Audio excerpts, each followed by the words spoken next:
আসসালামু আলাইকুম ভিউয়ার্স। আজকে নতুন আরেকটা ভিডিও নিয়ে আসলাম আপনাদের সামনে। এই যে আমার আব্দুল মান্নান কাকা একটা কৃষি জমি করতেছে। উনি এখানে অনেকগুলি বীজ রোপণ করছে। এই যে দেখতেছেন আপনারা, এখানে বেগুন গাছ, টমেটো গাছ, অনেক গাছ আছে। এই যে দেখেন, অনেক বড় করে ক্ষেতটা জমিনটা করা হয়েছে। তো যাই হোক, আমার কাকার এই জমিনে ফসল যদি দেয় তাহলে সবাই খেতে পারবে। আর আমার আব্দুল মান্নান কাকার জন্য দোয়া করবেন। উনি আরও কৃষি ফেলতেছে, ওই যে কাজ করতেছে দেখতেছেন।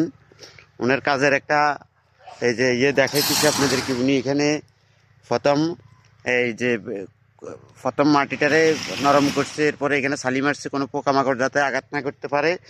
এরপরে উনি এখানে বীজ রোপণ করতেছে। তো কৃষির বীজ রোপণ করতেছে, আমরা একটু যাই ওনার কাছে যাই, দেখি উনি কৃষির গোটাগুলি দিচ্ছে।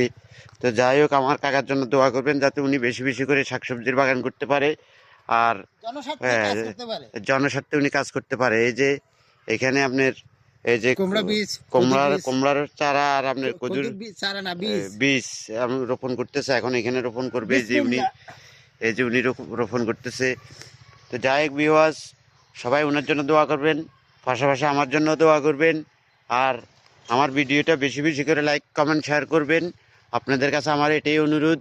তো যাই হোক, গ্রামগঞ্জে কী হচ্ছে না হচ্ছে আমি আরও ভিডিও বানাবো যদি আপনাদের সাপোর্ট পাই। এই কথা বলে আজকের ভিডিওটা এখানে শেষ করতেছি।